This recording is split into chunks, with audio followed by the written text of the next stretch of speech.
바벨론의 느부갓네살 왕이 두라 평지에 금신상을 세우고 성대하게 낙성식을 하게 됩니다.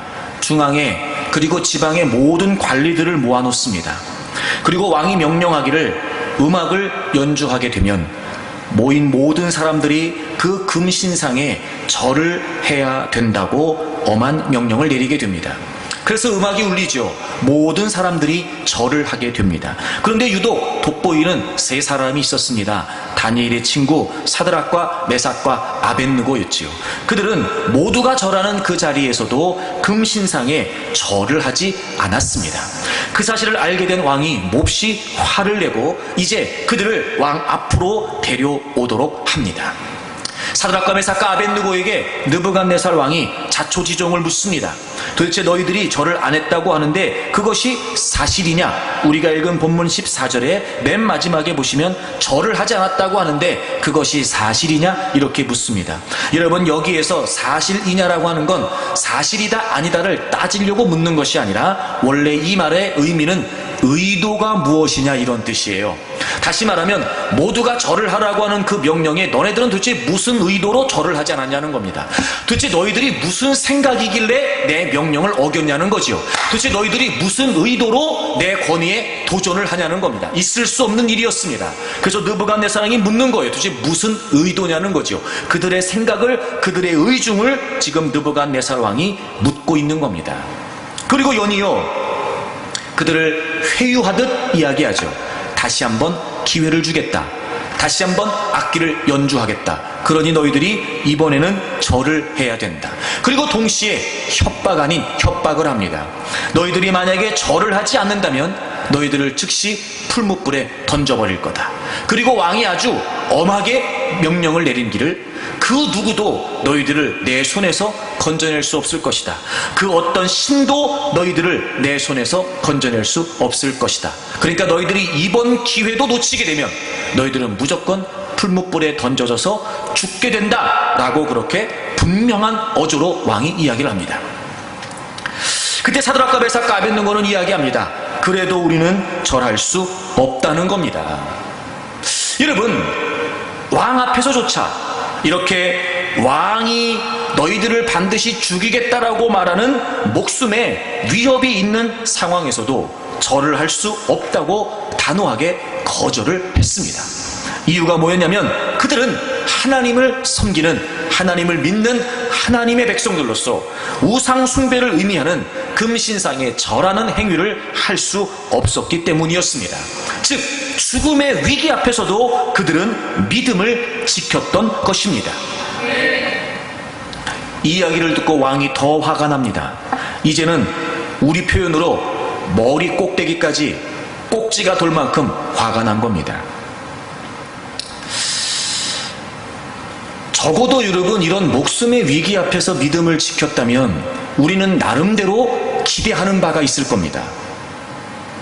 그런데 전혀 그 양상과는 달리 왕이 몹시 더 화를 내면서 평소보다 풀무불을 7배나 뜨겁게 하라는 겁니다. 그리고 군사들을 시켜서 저들을 결박하여 풀무불에 던지라 라고 그렇게 명령을 내리고 급기야 절을 하라는 명령을 거부했던 사드락과 메삭과 아벳느고는 결박되어 7배나 뜨거워진 풀무불에 던져지게 되었습니다. 믿음을 지켰습니다. 그들은. 그래서 그 죽음의 위기 가운데 건져진 것이 아니라 오히려 믿음을 지켰던 그들은 그 풀무불 가운데 던져졌단 말이에요. 물론 우리는 이 사건의 결과를 알고 있는 건 분명합니다. 그럼에도 그들이 풀무불에 던져진 것은 이미 그들은 죽은 겁니다. 하지만 하나님께서는 그들을 지켜주셨습니다. 건져지지 않고 던져졌지만 그들은 죽지 않았습니다. 믿음을 지켰던 그들을 하나님께서 지켜주셨습니다. 여러분, 우리는 믿음을 지켜야 됩니다. 우리가 지켜야 될 것은 믿음입니다. 사드락과 메삭과 아벳느고는 목숨을 지키려고 하지 않았습니다. 그들은 자신들의 지위를 신분을 지키려고 하지 않았습니다. 그들은 믿음을 지켰습니다. 그리고 믿음을 지켰던 그들을 하나님께서 지켜주신 겁니다. 여러분은 무엇을 지키려고 하십니까? 여러분은 무엇을 지키기를 원하십니까?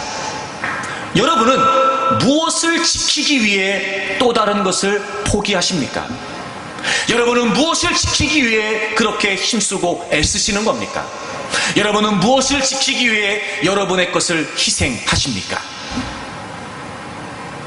여러분, 우리는 믿음을 지켜야 됩니다. 적어도 내가 그것을 지켜야 되겠다라고, 적어도 내가 그것을 지켜야 되겠다라고 여길 만큼 소중한 거 말입니다. 저는 오늘 여러분에게 이렇게 묻고 싶습니다. 여러분이 지키기를 원하는 그것이 진짜 소중한 거 맞습니까? 아니면 여러분이 소중하다고 생각하고 있는 겁니까?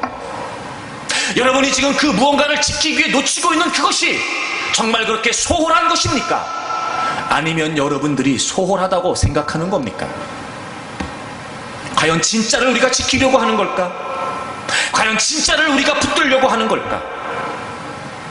여러분, 무엇을 지키려고 하십니까? 여러분, 우리는 믿음을 지켜야 됩니다.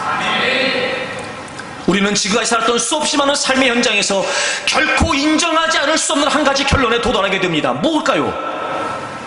우리가 지키고 싶은 것을 우리가 지킬 수 없다는 겁니다. 여러분의 예상대로 되던가요? 여러분이 애쓰고 힘쓴다고 되던가요? 그렇게 원하던 것이 얻어지던가요?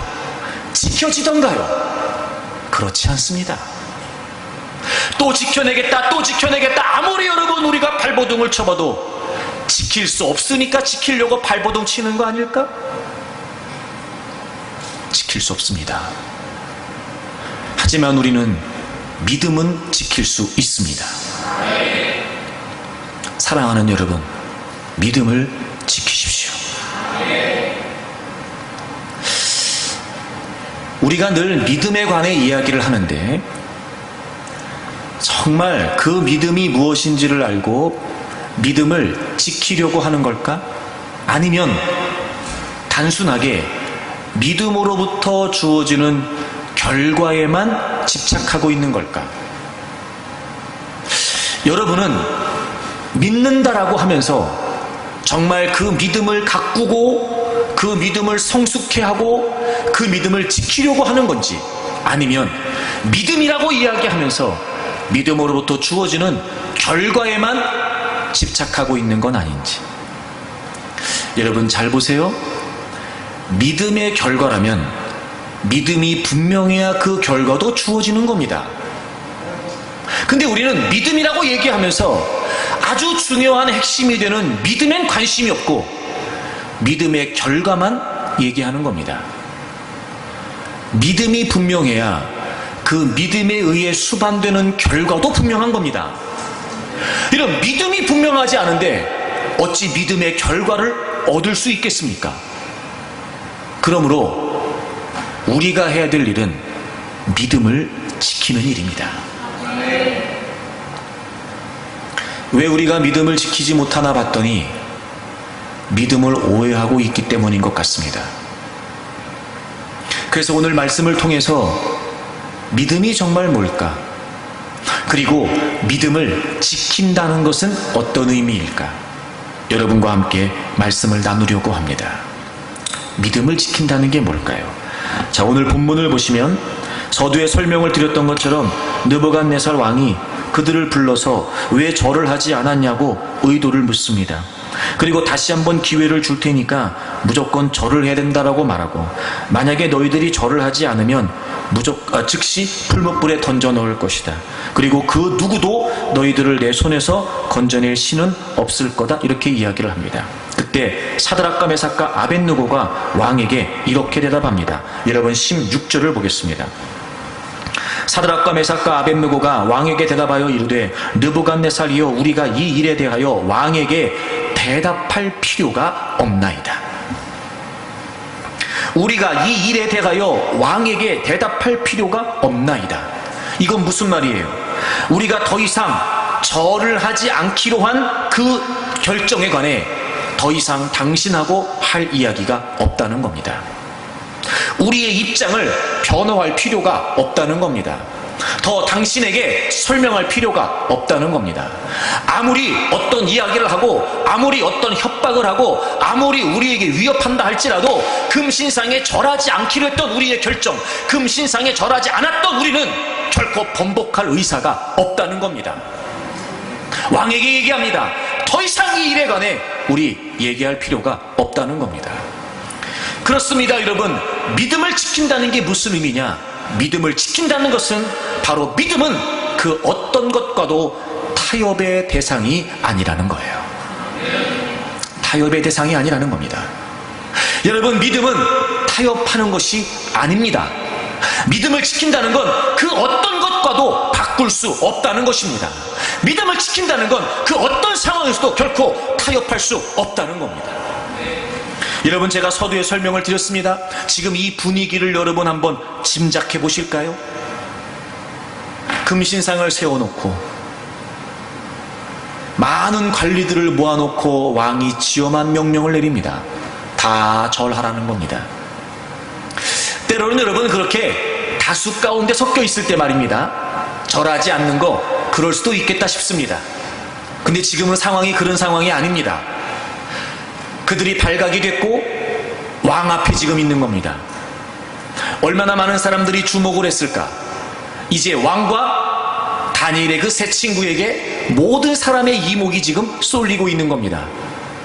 왕의 입장에서는 자신의 권위가 허물어졌다, 위협을 받았다 생각했을 겁니다.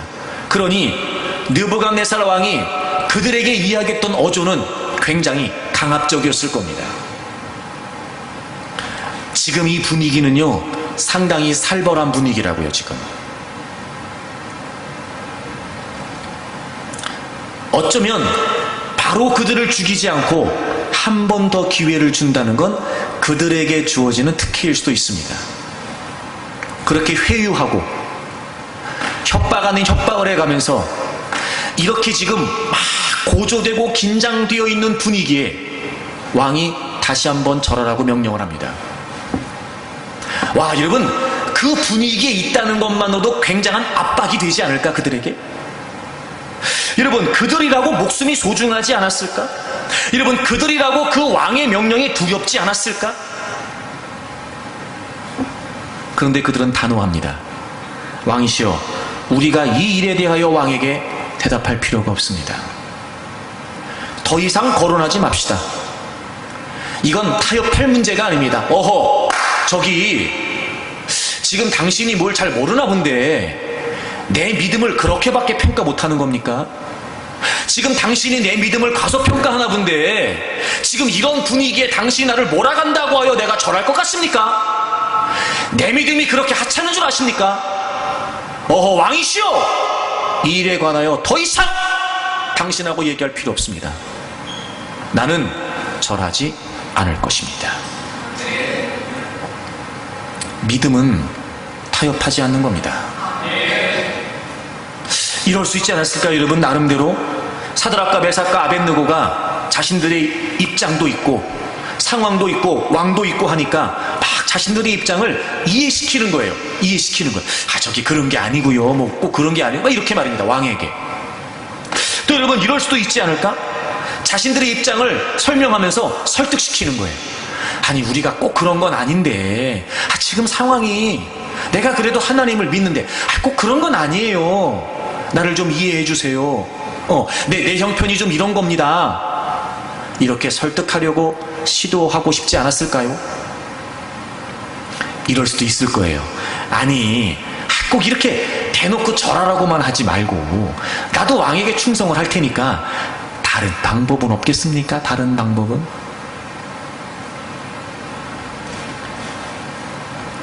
이렇게 사드락과 메삭과 아벳느고라고 하여 그 상황을 나름대로 피해가거나 나름대로 모면해 갈 수 있는 시도를 하고 싶지 않았을까요?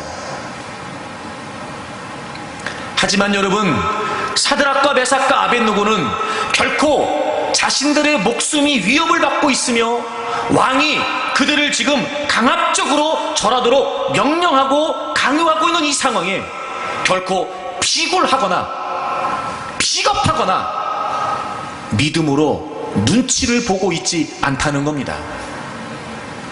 오히려 왕이 이야기하는 그 명령보다 더 단호하게 왕이 하는 그 이야기를 부정이라도 하듯 더 이상 얘기하지 맙시다. 더 이상.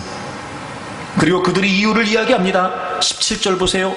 왕이여 우리가 섬기는 하나님이 계시다면, 이 말은 섬기는 하나님이 계신가 아닌가 이렇게 조건문이 아니라 앞에서 했던 느부갓네살 왕의 말을 뒤집는 거예요.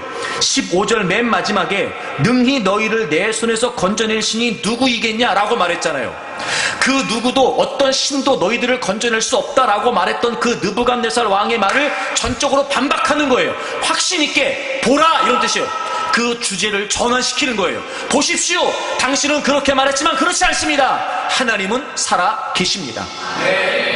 그리고 그 하나님이 우리를 능히 건져 주실 것이고 풀무에서도 당신의 손에서도 우리를 능히 건져 주실 것입니다. 지금 정면으로 느부갓네살 왕이 하는 말을 반박합니다. 그러면서 단호하게 이야기합니다.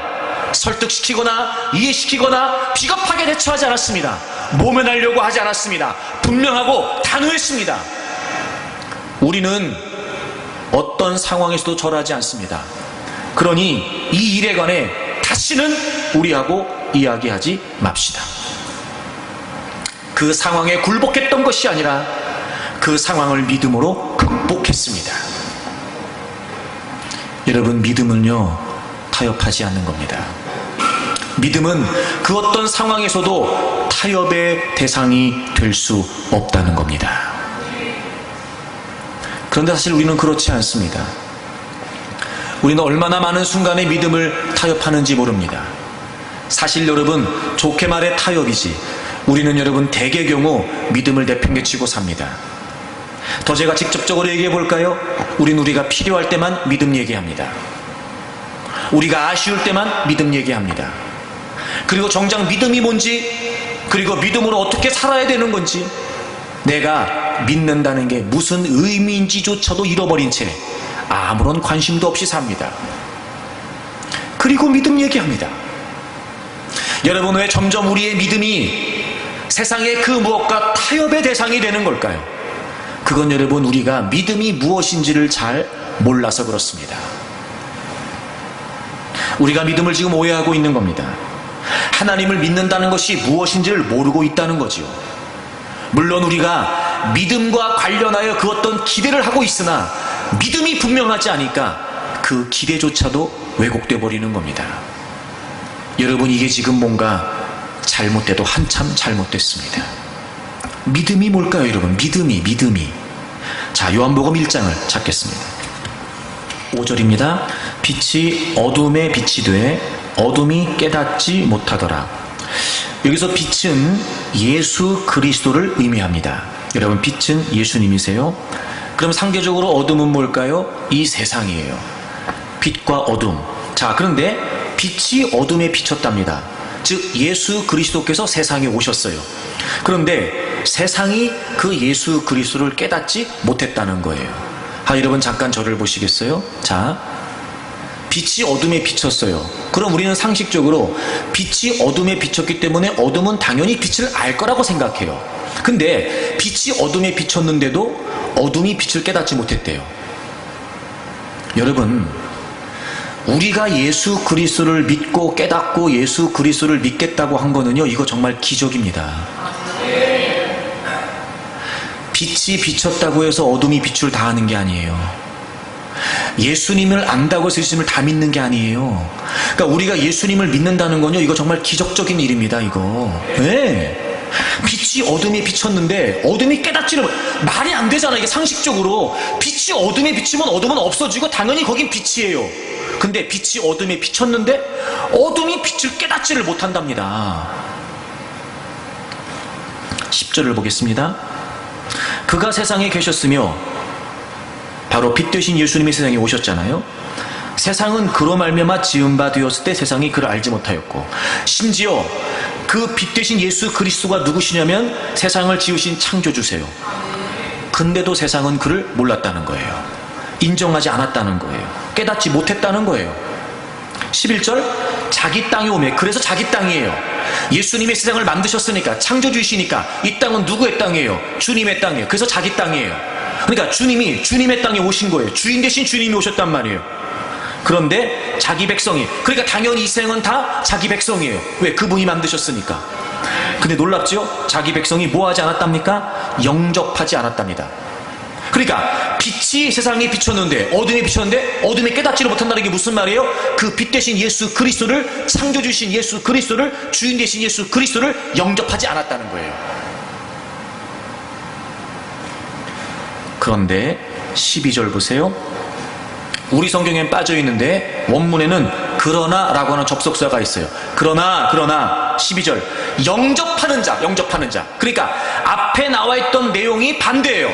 영접하지 않았는데 영접하는 자가 있었어요. 영접하는 자, 곧 그 이름, 존재를 말해요. 그 이름을 믿는 자들에게는, 믿는 자들에게는 하나님의 자녀가 되는 권세를 주셨어요. 믿는다는 게 무슨 말이에요? 빛 대신 예수 그리스도, 창조주이신, 주인이신 예수 그리스도를 뭐 하는 거예요? 영접하는 거예요. 여러분, 여기서 영접한다라고 하는 말은 맞아들이다, 전 인격적으로 받아들인다, 이런 뜻이에요. 받아들인다. 그러니까 빛이 세상에 비쳤어요. 어둠에. 근데 어둠이 깨닫지를 못했어요. 이게 무슨 말이에요? 영접하지 않았단 말이에요. 인정하지 않았단 말이에요. 그런데 예수 그리스도를 믿는다는 게 무슨 말이죠? 영접하는 거예요. 영접하는 거. 여러분, 예수님을 믿고 하나님의 자녀가 되었다는 게 무슨 말이에요? 그분을 영접하는 거예요. 전 인격적으로 그분을 뭐 하는 거예요? 받아들이는 거예요. 자, 그래서 우리는 이제 빛 대신 예수 그리스도의 자녀가 됐죠. 자, 그럼 보세요. 빛 대신 예수 그리스도가 없을 때 세상은 어둠이었어요. 그럼 우리는 어디였었어요? 어둠에 있었죠. 어둠에 있던 우리가 빛 대신 예수 그리스도의 그 빛을 보고 예수 그리스도를 영접했어요. 자, 그럼 이제 우리는 어둠에 있어요? 빛에 있어요? 빛에 있어요. 그럼 어둠과 빛은 당연히 구분되죠. 당연히 구별된단 말이에요. 빛과 어둠이 같이 있을 수가 없어요. 그럼 우리가 예수님을 믿었어요. 이제 예수님을 영접했다고요. 그래서 어둠 속에 있던 우리가 그 예수 그리스도의 빛을 통해 그분을 영접하고 이제 어둠에 있지 않고 빛에 있게 됐단 말이에요. 자, 그러면 그게 믿음이라면 이 믿음이 세상과 타협이 되는 거예요? 안 되는 거예요? 안 되는 거예요. 원래 될 수가 없는 거예요. 빛과 어둠이 공존할 수 없는 것처럼. 여러분, 우리가 있잖아요. 예수 그리스도를 믿는다는 게 바로 어둠에 있었던 우리가 빛에 속하게 됐다는 거예요. 그러니까 믿음은 원래부터 타협이 될 수 있는 게 아니었다니까요. 함께, 세상과 함께 할 수 있는 게 아니에요. 그 어떤 거 바꿀 수 있는 게 아니었단 말이에요. 믿음이 그런 거였어요. 그래서 여러분, 어둠 속에 있었던 우리가 이제 빛에 있게 됐어요. 그리고 13절을 보세요. 이는 혈통으로나 육정으로나 사람의 뜻으로 나지 아니하고 오직 하나님께로부터 난 자들이다. 하나님께로부터. 여러분, 이게 무슨 말이냐면 우리의 존재의 근원이 달라졌어요. 여러분, 우리가 어둠 속에 있을 때와 달리 이제 우리가 예수 그리스도를 믿는 빛의 자녀가 된 상황은 이제 우리가 새로운 존재가 된 거예요. 본질상 진노의 자녀였습니다. 우린 죄악의 본성이 우리의 삶의 근원이었다고요. 우리의 존재의 근원은 죄악된 본성이었어요. 근데 그랬던 우리의 존재의 근원이 예수 그리스도를 영접함으로 말미암아 하나님께로부터 난 자들이 됐어요. 존재의 근원이 바뀌었다니까요. 여러분, 우리가 존재의 근원이. 그러니 그분을 믿는 우리가 그 어떤 것과도 타협이 될 수는 없는 거였어요. 원래 믿음은 타협되는 게 아니었단 말이에요, 여러분. 그러니까 여러분, 잊지 마세요. 여러분이 예수 그리스도를 믿는다는 것, 여러분이 하나님의 자녀가 되었다는 건 더 이상 우리가 어둠에 있는 존재가 아니라 나는 이제 빛에 속한 자가 되었다. 원래는 우리가 죄악된 본성에 근원하여 살고 있었는데 이제는 예수 그리스도를 믿음으로 말미암아 우리의 존재의 근원이 하나님이 되셨다는 거예요. 그래서 여러분 골로새서 1장을 가보세요. 골로새서 1장 13절을 보세요. 그가 우리를 흑암의 권세에서 건져내사. 여러분 흑암의 권세에서 건져냈다는 말, 이 에서라고 하는 표현이요, 권세로부터 이런 뜻이에요. 그것으로부터 우리를 건져내셨다. 이 말이 무슨 말이냐면, 여러분 왜 절연이라는 표현 아시죠? 절연. 왜 이렇게 전기가 통하면 안 되는데 테이프를 붙인다든지 해가지고 전기가 통하지 않도록 완벽하게 단절하잖아요. 그걸 뭐라 그러냐면 절연이라고 해요. 이게 바로 그 뜻이에요. 절연. 통할 수 없단 말이에요. 함께 할 수 없단 말이에요. 그래서 완벽한 분리를 나타내는 전치사예요. 원래 우리는 흑암에 있었어요. 어둠에 있었다고요. 원래 우리는 흑암에 있었던 우리가 그것으로부터 완벽하게 분리가 됐어요. 마치 전기가 통하지 않는 절연이 이루어진 것처럼 건져내셔서 그의 사랑의 아들의 나라로 옮기셨다. 여러분이 옮기셨다라고 하는 말이 건져내셨다라고 하는 말의 결과로 주어진 상태예요. 그러니까 건짐을 받았기 때문에 옮겨진 거예요. 무슨 말인지 아시죠? 그러니까 원래 우리는 흑암이었단 말이에요. 근데 거기서 우리를 건져주셨어요. 그 결과가 뭐예요? 하나님의 아들의 나라로 옮겨졌어요. 여러분이 옮겨졌다라고 하는 이 표현이요, 완벽한 진입을 의미합니다. 완전한 진입. 자, 절연, 무엇으로부터? 절연, 완벽한 분리. 이제 하나님의 아들의 옮겼다. 완전한 진입. 여러분 이게 구원이에요. 이게 구원이라고요. 세상에 있던 우리, 흑암 속에 있었던 우리가 완벽하게 절연이 돼서, 분리가 돼서 완전하게 하나님의 아들의 나라로 진입했단 말이에요. 그게 우리의 존재예요, 여러분. 그러니까 우리는 예수 그리스도를 믿음으로 말미암아 이제는 죄악된 본성에 의해 세상의 가치를 쫓아 세상에 썩어 없어질 것들을 위해 살았던 우리가 완전하게 새로운 존재가 된 거예요. 여러분들은 하나님의 아들의 나라로 완전한 진입이 이루어진 상태가 됐단 말이에요. 그래서 이거를 또 뭐라고 표현해요? 자, 2장 가보세요. 골로새서 2장 12절을 보시면, 너희가 침례로 그리스도와 함께 장사되고 또 죽은 자들 가운데서 그를 일으키신 하나님의 역사를 믿음으로 말미암아 그 안에서 함께 일으키심을 받았느니라. 함께 안에서. 그러니까 우리가 이제 어둠 속에서 예수 그리스도를 믿음으로 하나님의 아들의 나라로 진입했다는 건 무슨 의미냐면, 그 예수 그리스도와 온전한 연합을 이루게 됐다는 거예요. 온전한 연합을. 예수 그리스도와 함께 죽고 예수 그리스도와 함께 부활하여 이제 우리는 그 안에서, 예수 그리스도 안에서 사는 존재가 되었단 말이에요. 그러니까 여러분, 우리는 타협이 될 수 있는 게 아니었단 말이에요.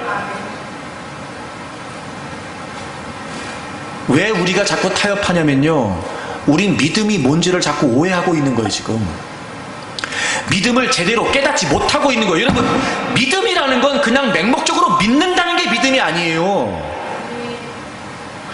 그건 신념이지 여러분. 그건 아무리 여러분 우리가 믿는다고 외쳐봐야 정작 내 삶에 대해서 믿음은 한 개도 없어요. 그게 믿음입니까? 그 왜 그러냐면 믿음이 뭔지를 모르는 거예요.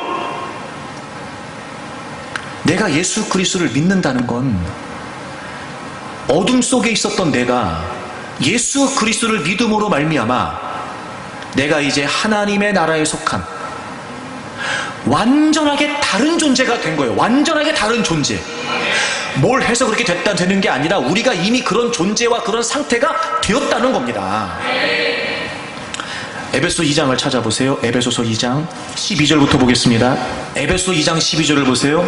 그때 너희는 그리스도 밖에 있었고. 여러분, 아까 골로새서 2장에서 우리가 이제 그리스도 안에 있었다고 그랬잖아요. 근데 지금 에베소 2장은 우리의 원래 상태를 뭐라고 말해요? 그리스도 밖에 있었다고요.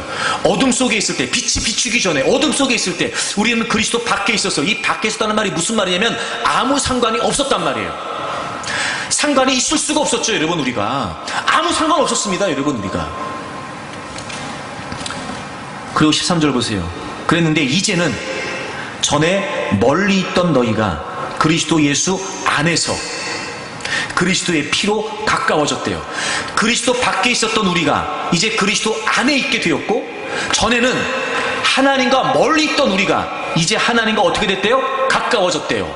자, 그리스도 밖, 그리스도 안, 멀리, 가까이. 여러분, 이건 물리적인 거리를 말하는 게 아니에요. 이건 관계적인 의미란 말이에요. 관계적인 의미. 완전히 새로운 존재가 됐어요. 근원이 달라졌어요. 우리의 소속이 달라졌어요. 그게 무슨 의미예요? 이제 우리가 예수 그리스도와 하나가 되었단 말이에요. 그게 믿음이에요, 여러분. 예수 그리스도를 믿는다는 건 뭘 믿는 거냐? 뭘 믿는 거냐? 어둠에 있었던 우리가 그 예수 그리스도를 믿음으로 말미암아 이제 우리가 빛으로 오게 됐어요. 죄악된 본성에 살았던 우리가 하나님으로부터 우리의 존재의 근원이 하나님이 되셨어요.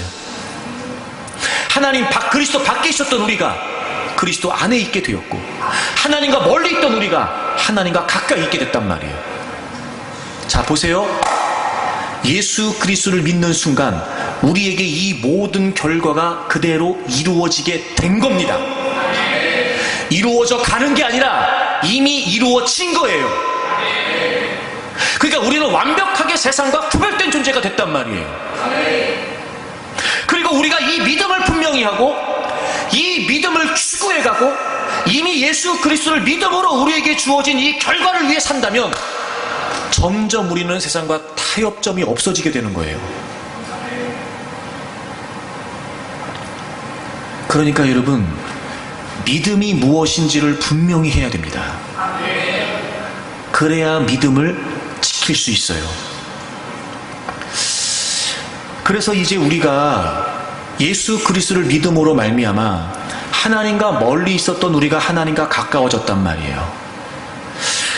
그렇기 때문에 우리가 우리의 믿음을 지키지 못하고 자꾸 타협하면서 허물어지는 건 결국 이렇게 되는 거예요.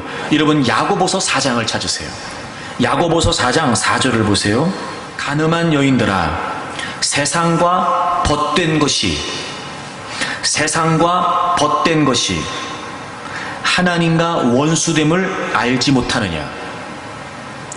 그런즉 누구든지 세상과 벗이 되고자 하는 자는 스스로 하나님과 원수되는 것이니라. 야, 여러분 보세요. 우리가 원래 어둠에 있었죠. 우리가 원래 세상과 함께 있었단 말이에요.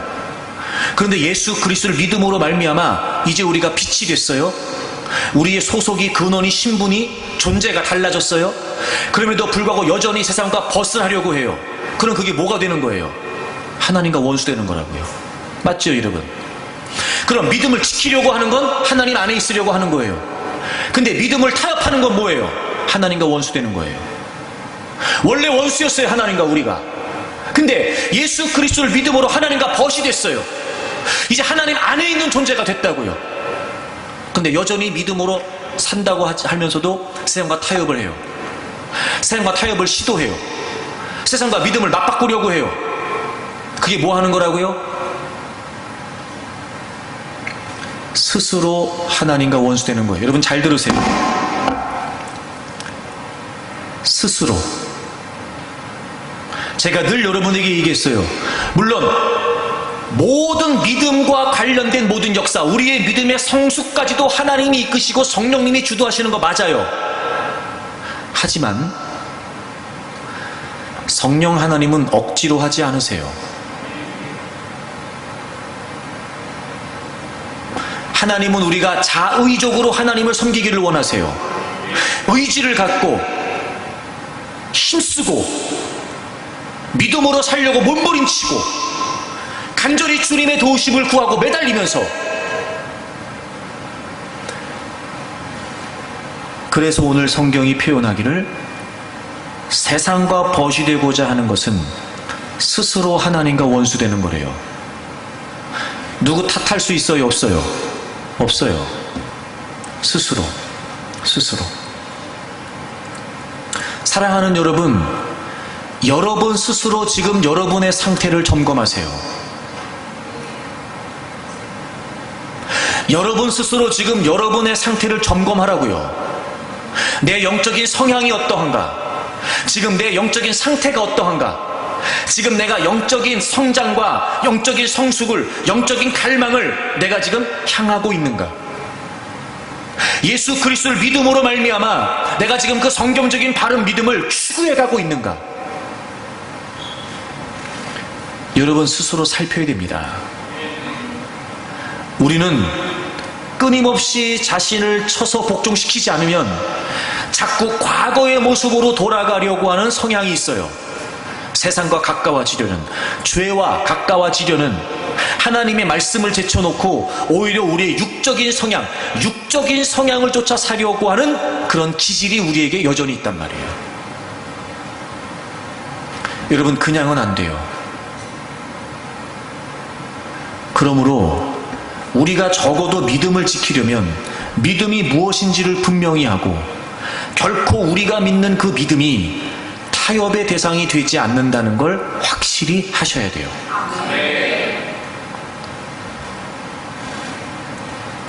이게 왜 그런가 봤더니 여러분, 타협이라고 말할 때 말입니다. 협상이라고 말할 때 아주 중요한 두 가지 전제가 있습니다. 첫째가 뭐냐면, 협상에서, 타협과 협상에서는요, 첫째가 뭐냐면 내 걸 내줘야 가능합니다. 그렇죠? 타협을 한다는 건 무슨 말이냐면 내 걸 내줘야 가능해지는 거예요. 그게 아주 중요한 전제예요.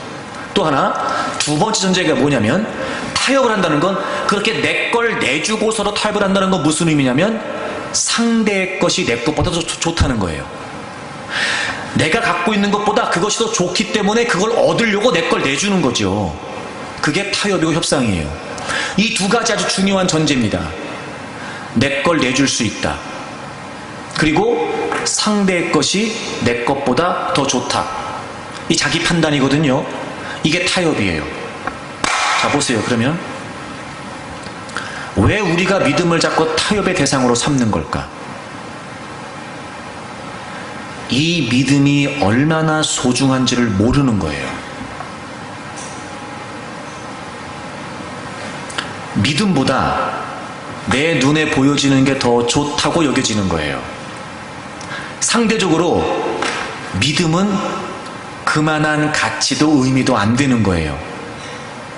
그러니까 기꺼이 그 믿음을 내가 내주고서라도 내가 원하는 그것을 얻겠다는 겁니다. 자, 보세요.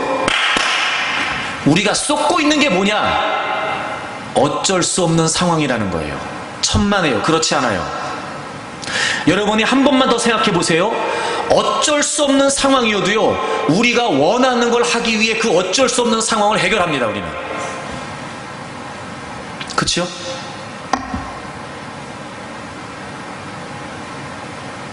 그리고 그거를 해요. 그러니까 쏟지 마세요. 쏟는 거예요. 여러분이 여러분 스스로를 자꾸 덮어가면서 지금 우리가 나도 모르는 사이에 쏟고 있는 거예요. 그거 아니에요. 상황 때문에가 아니에요. 지금 내가 예수 그리스도를 믿는다라고 하는 이 믿음이 얼마나 소중하고 얼마나 가치 있는 건지를 모르는 거예요. 그러니까 기꺼이 내주고, 이것보다는 까지도 이거는 내가 내팽개쳐도, 까지도 이거는 내가 그냥 허물어뜨려도 내가 그거는 갖고 싶다는 거예요. 타협을 하는 우리의 속내가 거기에 있는 거예요.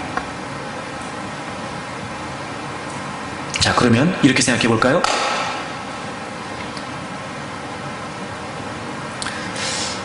하나님께서 왜 여러분을 사랑하셔야 되는 거죠?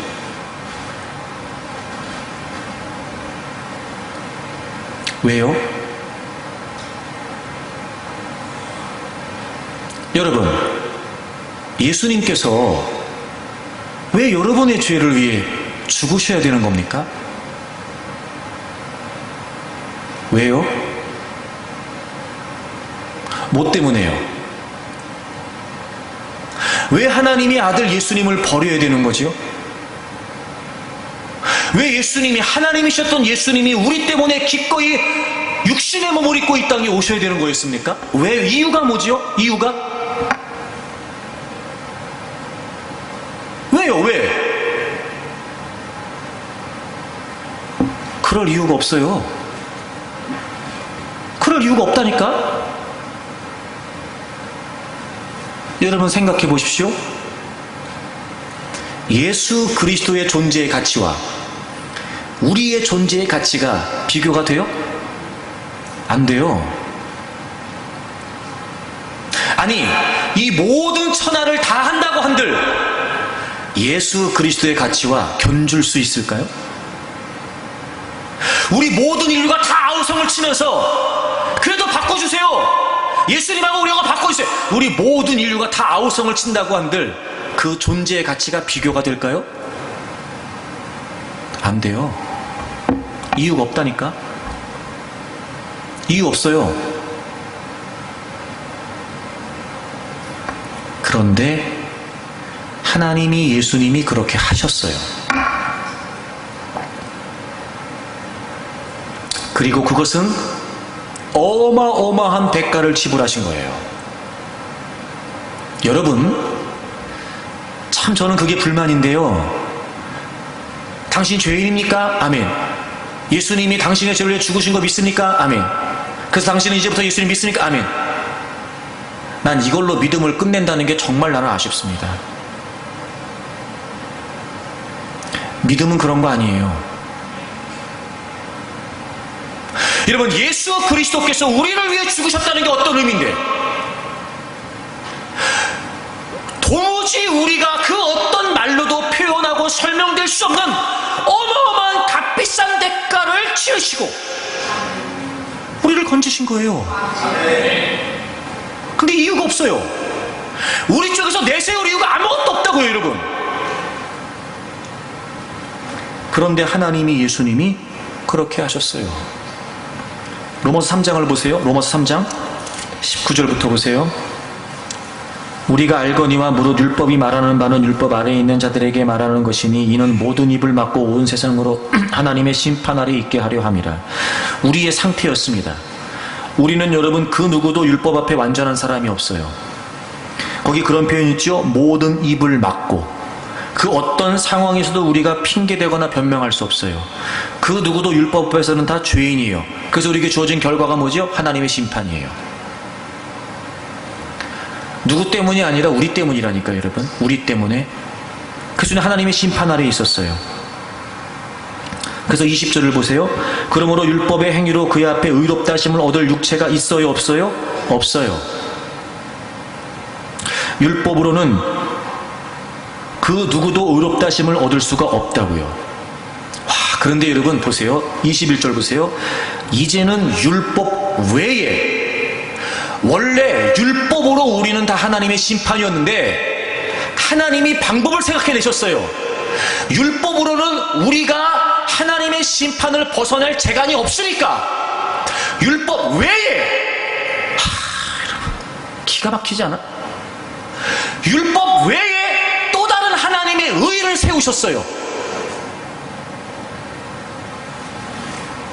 22절 곧 예수 그리스도를 믿음으로 말미암아 모든 믿는 자에게 미치는 하나님의 의인이 차별이 없느니라. 곧 예수 그리스도를 믿는 거예요. 와, 여러분, 막 나는 이 말씀이 여러분 정말 막 절절하게 깨달아졌으면 좋겠어요. 율법 때문에 우리는 모두가 다 하나님의 심판에 있었다니까요. 방법이 없었어요, 방법이. 근데 하나님이 예외적인 규정을 만드셨어요. 그 율법을 뛰어넘는, 왜요? 우리를 건지시려고. 이유 없는 우리를 건지시려고. 아무런 가치 없는 우리를 건지시려고. 하나님이 한 가지 율법 이외에 또 다른 하나를 만드셨어요. 하나님의 의를. 예수 그리스도를 우리 대신 다 죽이신 거예요. 우리의 죄를 다 예수님에게 옮기시고, 이 죄 없으신, 흠 없으신 예수 그리스도에게 우리의 모든 죄를 다 옮겨 놓으시고 그분을 죽이셨어요. 우리 편에서는 하나님의 의잖아. 이게 의입니까, 여러분? 이게 의냐고. 이건 불합리지. 아무 죄가 없으신 예수 그리스도를 왜 우리의 죄를 다 뒤집어 씌웁니까? 우리는 의잖아, 우리에게는. 이게 우리에겐 은혜고 우리에겐 의라니까요. 하나님의 의라고. 근데 따져보면 그게 의인가? 우리가 그걸 하나님의 의라고 말할 자격은 있었습니까? 우리가 그럴 만한 그런 대우를 받을 만한 존재였습니까? 그 하나님의 의, 그 우리의 모든 죄를 다 뒤집어 씌우신 그 예수 그리스도와 우리가 비교가 됩니까? 근데 하나님이 율법 외에 한 가지 방법을 만드셨어요. 우리의 모든 죄를 흠없으신 예수 그리스도에게 전가하시고 우리 대신 그분을 죽이셨어요. 그리고 그분을 믿으랍니다. 그리고 그게 우리를 향하신 하나님의 의랍니다. 그러면 건져주시겠다는 거예요. 와, 여러분, 이게 보통 일입니까? 이게 지금? 우린 아무런 값 없이, 그러나 하나님은 값비싼 대가를 치르시고, 아니, 이게 소중하지 않으면 뭐가 소중해요? 여러분, 이게 전부가 아니면 뭐가 전부냐고. 게다가 골로새서 1장을 찾아보세요. 골로새 1장 20절을 보세요. 그의 십자가의 피로 화평을 이루사 만물 곧 땅에 있는 것들이나 하늘에 있는 것들이 그로 말미암아 자기와 화목하게 되기를 기뻐하심이라. 하나님은요, 예수 그리스도에게 우리의 모든 죄를 다 지우시고 그분을 십자가에서 처형하셨어요. 그분을 죽이셨어요. 그리고 우리와 화목하게 되고 우리를 하나님의 백성 삼으시기를 기뻐하셨다고요. 어쩔 수 없이 마지못해서 우리를 구원하신 게 아니고요, 하나밖에 없는 아들 예수 그리스도를 우리 대신 십자가에 못 박으시면서 우리와 화목하기를, 우리를 구원하시기를, 우리를 하나님 안에 있게 하시기를, 우리를 당신의 자녀 삼으시기를 얼마나 간절히 원하셨던지 그걸 기뻐하셨답니다. 그걸 기뻐하셨대요. 여러분, 그걸 우리가 우습게 취급하는 그걸 하나님은 너무 간절히 원하셨대요.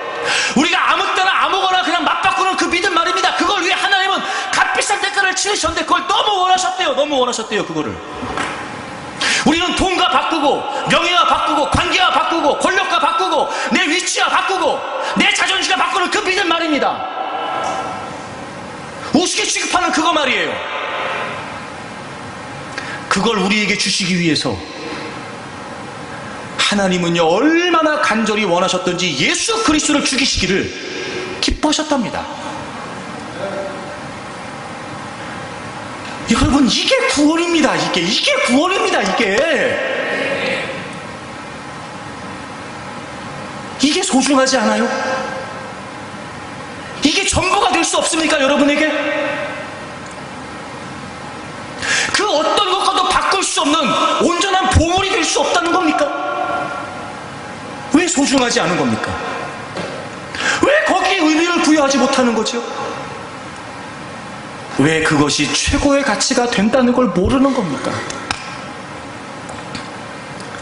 사랑하는 여러분, 우리가 예수님을 믿는다라고 하는 이렇게 어마어마한 의미가 담겨 있었습니다. 지금 여러분은 그 믿음 안에 있는 분들이고, 빛이 어둠에 비쳤을 때 어둠이 깨닫지 못했으나 우리는 그래도 하나님의 은혜로 말미암아 그분을 깨닫고 그분을 영접하겠다고 고백한 사람들인데, 우리는 너무 쉽사리 믿음을 타협의 대상으로 삼는 겁니다. 그거 믿음 아닙니다. 제발 여러분, 내가 예수 그리스도를 믿는다는 게 어떤 의미인지에 관해서 정말 존재적으로 깨달을 수 있도록 하나님께 매달리세요.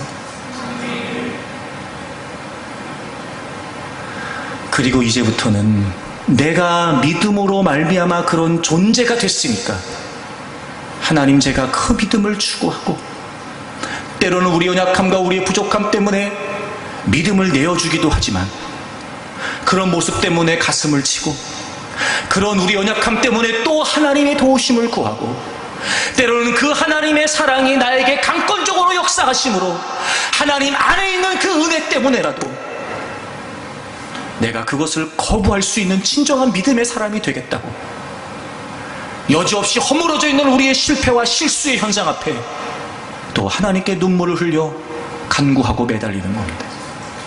하나님, 그렇게 살겠습니다. 믿음을 지키겠습니다. 하나님, 저를 좀 도와주십시오. 사랑하는 여러분, 믿음을 지키십시오.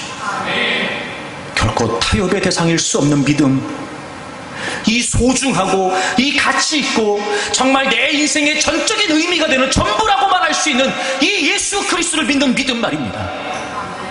끝까지 타협하지 말고 내놓지 말고 그 믿음을 지키는 여러분들이 되기를 바랍니다.